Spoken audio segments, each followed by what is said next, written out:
클린트 이스트우드는 한 개인의 이름이라는 생각이 들지 않을 정도로 거대한 이름입니다. 너무 오랫동안 이름을 들어왔고 그야말로 헐리우드 영화의 상징이 된 거인입니다. 일반 명사라는 느낌까지 들 정도입니다. 아놀드 파머를 들을 때 이제는 그 이름이 한 사람의 이름처럼 느껴지지 않는 것처럼 클린트 이스트우드가 그렇습니다. 1930년에 태어난 분이십니다. 올해 90세가 되셨어요.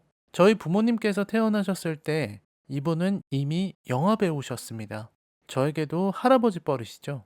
클린트 이스트우드는 50년에 데뷔해서 50년대 후반에 서부 영화 시리즈, 60년대에는 무법자 3부작, 즉 황야의 무법자, 석양의 건맨, 석양의 무법자에 연달아 출연하며 헐리우드 최고의 스타가 된 사람입니다. 그러니까 이미 60년 전에 헐리우드를 뒤흔든 사람인 거죠. 게다가 이분은 이미 1971년에 감독으로도 데뷔했습니다. 그러니까 약 50년 전에 이미 감독으로 데뷔하신 분인 거죠. 감독으로서의 경력도 상상을 초월합니다. 흥행과 작품성을 거머쥐는 작품들을 내셨기에 하나씩 거론하기도 힘듭니다. 용서받지 못한 자는 지금도 언급되는 명작이죠. 밀리언 달러 베이비로는 아카데미 작품상을 비롯 주요 4개 부문에서 수상하며 클린트 이스트우드 감독 일생의 역작으로 남게 되었습니다. 밀리언 달러 베이비는 평단의 극찬을 받고 대중의 환호를 받은 그야말로 위대한 영화인의 아름다운 결실이 무엇인지 보여주는 대작이었습니다. 그야말로 영화계에 살아있는 전설이죠. 모든 영화인들의 존경을 한 몸에 받고 있는 사람이기도 합니다. 이번 리뷰에서 이례적으로 한 인물에 대한 이야기를 많이 하는 이유는 지난 매혹당한 사람들 리뷰에서 잠깐 클린트 이스트우드의 연기 장면을 보여드린 것 외에 이제껏 라이너의 컬처 쇼크에서 이분의 작품을 리뷰하지 않았기 때문입니다. 참으로 평하기 어려운 영화이기도 합니다. 저 역시 뜨거운 가슴을 지닌 인간이기 때문에 클린트 이스트우드가 90세의 나이에 스크린 안에서 연기를 펼치고 있는 모습을 보면 저절로 경외감이 들고 감동하기 때문입니다. 사실 정말로 별것 아닌 장면에서 눈물이 나오더라고요. 그냥 배우가 그 자리에 서서 트럭을 가만히 바라보는 쇼트에서 눈물이 핑 돕니다. 손가락의 주름과 어눌해진 발음에도 눈물이 나오고요. 게다가 이 작품은 이 위대한 영화인의 마지막 영화가 될 가능성이 큰 작품입니다. 쉽게 평하기는 어렵죠. 그 모든 존경과 감동에도 불구하고 라스트 미션은 아쉬운 작품입니다. 클린트 이스트우드는 위대한 영화인이지만 출연한 모든 영화, 만든 모든 작품이 수작일 수는 없습니다. 개 중에는 범작도 평작도 있고 못 만든 작품들도 있을 것입니다. 그리고 라스트 미션은 제가 본 클린트 이스트우드의 영화들 중에서 가장 부족한 영화였습니다. 제가 과문하여 이분의 또 다른 범작, 졸작들을 모르는 것일 수도 있지만요. 그 위대한 이름에는 어울리지 않는 작품이지만 마음이 상하지는 않습니다. 그 찬란했던 전설의 시간들이 너무나 아름답기에 클린트 이스트우드가 쌓아올린 위대한 업적들이 너무나 빛나기 때문에 라스트 미션의 작은 실패는 흠집조차 내지 못해요. 라스트 미션 리뷰입니다. 여담이지만 정말 마음에 안 드는 번역입니다. 클린트 이스트우드의 나이를 생각한 번역이겠지만 제목이 이게 뭔가요? 여러분, 이 앞으로는 치명적인 스포일러가 포함되어 있습니다. 아울러 저는 철저한 비판을 목적으로 리뷰하고 있습니다. 감상에 주의하시길 바랍니다. 리뷰 시작합니다. 영화 라스트 미션은 멕시코 마약 카르텔의 운반책으로 일하며 마약을 공급했던 레오 시아프라는 사람의 실화를 바탕으로 만든 영화입니다. 영화의 설정은 무척 흥미롭습니다. 우선 실화에서 마약 카르텔의 운반책이 90세를 바라보는 노인이라는 것.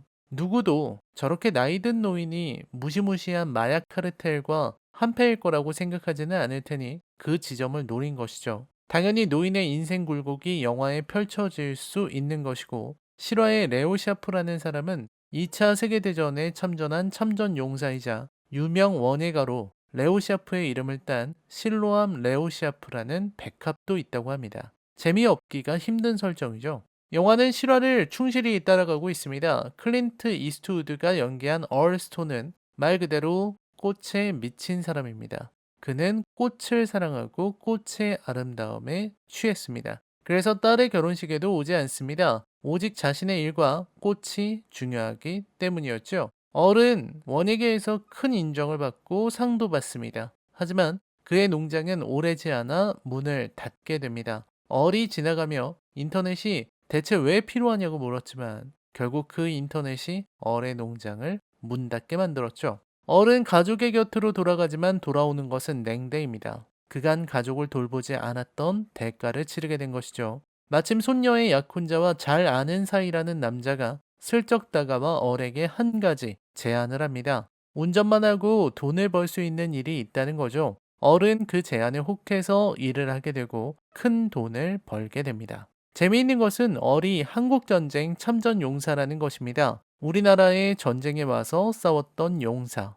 원래 레오 샤프는 2차 세계대전이라는데 전장이 다른 것이 특이합니다. 실제로도 2차 세계대전에 참전했던 미군이 태평양 전쟁, 한국 전쟁까지 모두 참여하는 경우가 없었던 것은 아닙니다. 하지만 제가 생각할 때는 얼이 한국 전쟁 참전 용사로 나오는 것은 그랜 토리노를 염두에 둔 것 같습니다. 이유야 어쨌든 미국에서는 이친 전쟁으로 표현되기도 하는 한국 전쟁 참전 용사라는 것은 흥미롭습니다.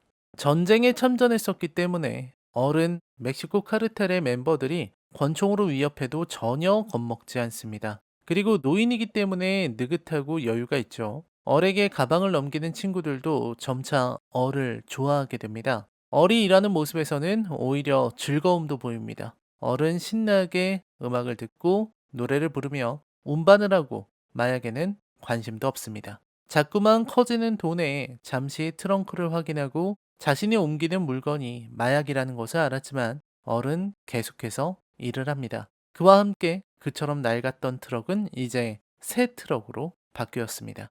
일을 하며 얼은 많은 것들을 할 수 있게 되었습니다. 손녀의 결혼식과 졸업식에 돈을 낼 수 있었습니다. 자신이 자주 가는 제향군인회 참전 용사들의 공간이 화재로 전소하자 거길 복원하는 돈을 내놓기도 합니다. 얼은 이제 많은 것을 할 수 있는 노인이 되었습니다. 씁쓸하게도 돈이 떠오릅니다. 돈이 있기에 얼은 세상을 이롭게 할 수 있었던 것이죠.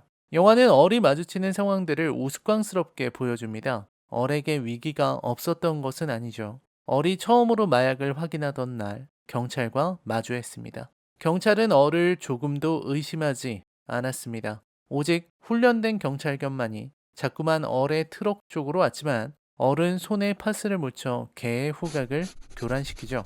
문제는 얼의 그런 행동을 조금도 의심하지 않는다는 것입니다. 노인이니까요.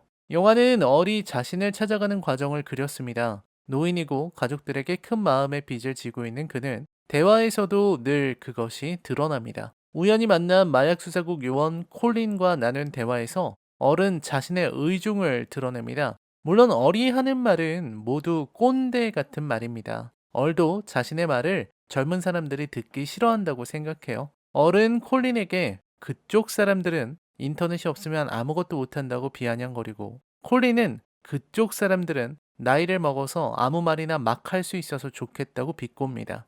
결국 이 영화는 얼을 통해 가족 간의 사랑, 가정의 중요함을 드러내는 뻔한 영화이지만 결코 꼰대에서 머무르진 않는 영화입니다. 얼은 요새 젊은이들에게 꽤 중요한 걸 알려주는 것 같지만 한편으로는 흑인 커플에게 니그로라는 말을 쓰기도 합니다. 그가 낡은 사람임을 보여주는 단적인 장면이죠. 니거라는 단어에 Nigga. 너무 익숙해져서 영화를 보는 한국인인 저도 니그로라는 말이 낡은 단어로 다가오는데 미국인들은 어떻겠습니까? 게다가 얼이 너무 자연스럽게 니그로라고 말을 하니까 그 말을 들은 흑인 남자도 차분하게 그런 말을 쓰면 안 되는 거라고 알려줍니다. 90세 노인의 특권이죠. 보통의 젊은 백인 남자가 그런 말을 했다간 사단이 났을 겁니다.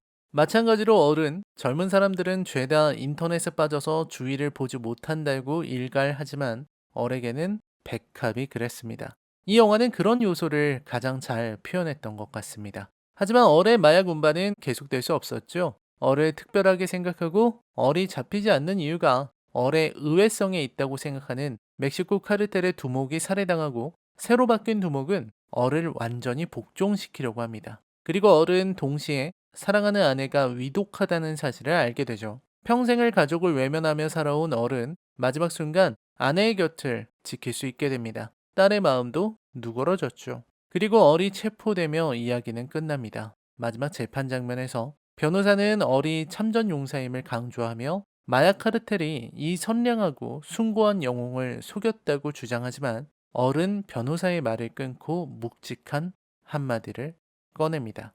guilty. 이런 세상에 책임지려는 사람은 아무도 없고 혐의를 부인하려는 사람만 가득한 세상에 90세 노인이 던지는 저 한마디가 주는 울림은 크다고 할 수 있습니다. 이 영화는 클린트 이스트우드의 마법이 펼쳐지는 영화입니다. 아무리 머리는 이성적으로 이 장면이 불필요하다고 말하더라도 클린트 이스트우드라는 명배우, 명감독, 전설이 보여주는 아우라에 그냥 감화되어 버리기 때문입니다. 하지만 그 마법의 이면에는 허술한 각본이 있습니다. 대표적으로 멕시코 카르텔입니다. 저는 어리 멕시코 카르텔을 만나 매춘부 둘과 잠자리를 하는 장면에서 이 영화의 문제점이 고스란히 드러났다고 생각합니다. 영화는 어리 여전히 매춘부들과 즐길 수 있다는 것을 보여주려고 했지만 결국 그 장면 때문에 영화가 전반부에서 보여줬던 비장한 분위기는 날아가 버렸습니다. 처음에 영화는 클린트 이스트우드의 모습과 낡은 트럭만으로도 그의 고된 삶과 아픔, 지쳐버린 영웅을 느끼게 했습니다. 근데 멕시코 파티에서 술과 여자를 즐기며 노는 호색한 할아버지라뇨. 그렇다고 어린 가족들의 곁으로 돌아가는 이야기가 좋은 것도 아닙니다. 평생을 가족을 외면하며 살아온 남자가 마지막에 잠깐 돌아온 것만으로 모두가 용서를 하는 부분은 설명이 충분치 못하다고 할 수 있습니다. 하지만 이건 한편으로는 감동이기도 합니다. 노년이니까. 그리고 마지막에 돌아온 남편 덕에 너무나 행복했다고 말하는 할머니의 모습에서 상상 이상의 설득력이 생겨나니까요. 이게 바로 마법이죠. 영화는 평범한 진행을 고수했습니다. 결국 어리 잡히고 말 것이라는 사실은 관객들 모두가 알았을 것입니다. 그리고 잡히는 과정에서 별다른 긴장감을 만들어내지 않는 것도 저는 좋았다고 생각합니다. 그리고 영화는 그 장면에서 뭔가 죄책감을 느끼는 얼의 얼굴을 클로즈업합니다. 클린트 이스트우드의 얼굴은 모든 것을 설득하게 만드는 마법을 구사하지만 잠깐 그 환상에서 벗어나 보면 문제가 심각하다는 걸 알 수 있습니다. 이 할아버지는 범죄자입니다. 멕시코 마약 카르텔의 공범입니다. 중요한 운반책입니다. 한 번에 300kg이나 되는 코카인을 운반하는 사람입니다. 이 할아버지의 뛰어난 마약 운반 솜씨에 얼마나 많은 사람들이 마약에 중독되었을까요? 이 영화는 마치 어리 로또에 당첨되기라도 한 것처럼 그리고 있습니다. 어리 번 돈은 깨끗한 돈이 아닙니다. 그 돈은 범죄로 벌어들인 돈이고 어리 행한 범죄의 이면에는 고통받는 사람들이 있습니다. 근데 이 할아버지는 자기가 운반하는 것이 마약이라는 걸 알면서도 마약에 중독된 이들이 비참해질 거라는 건 상상도 하지 않은 채 가족과 자신의 위신과 속죄를 위해 돈을 펑펑 쓰고 멕시코 두목과의 파티에서는 여자들 끼고 놀고 운반하러 간 모텔에서도 매춘부 불러서 즐기느라 여념이 없었어요. 이걸 생각해보면 어리 아내에게 한 속죄, 어를 받아준 딸, 재판장에서의 길티가 전부 우습게 느껴집니다. 만약 이 할아버지의 지치고 고된 운명과 어쩔 수 없이 마약 카르텔에 이용되는 것을 그리려 했다면 얼에게 조금 더 많은 상황을 그리고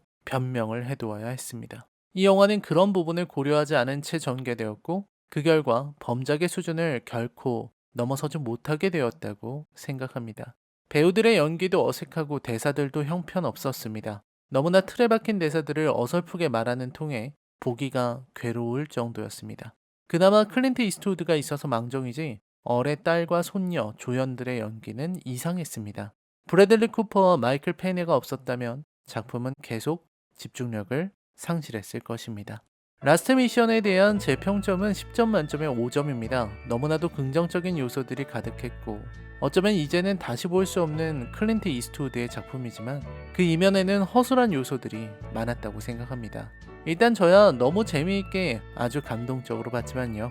라이넬 컬처 쇼크 영화 리뷰는 계속됩니다. 저는 여러분의 댓글을 모두 읽고 있습니다. 댓글 부탁드립니다. 저는 다음 리뷰에서 뵙겠습니다. 시청해주셔서 감사합니다. 안녕히 계십시오. I should be glad we parted, I guess. But if it's best, then why do I cry? Friends try to cheer me, but they just add misery.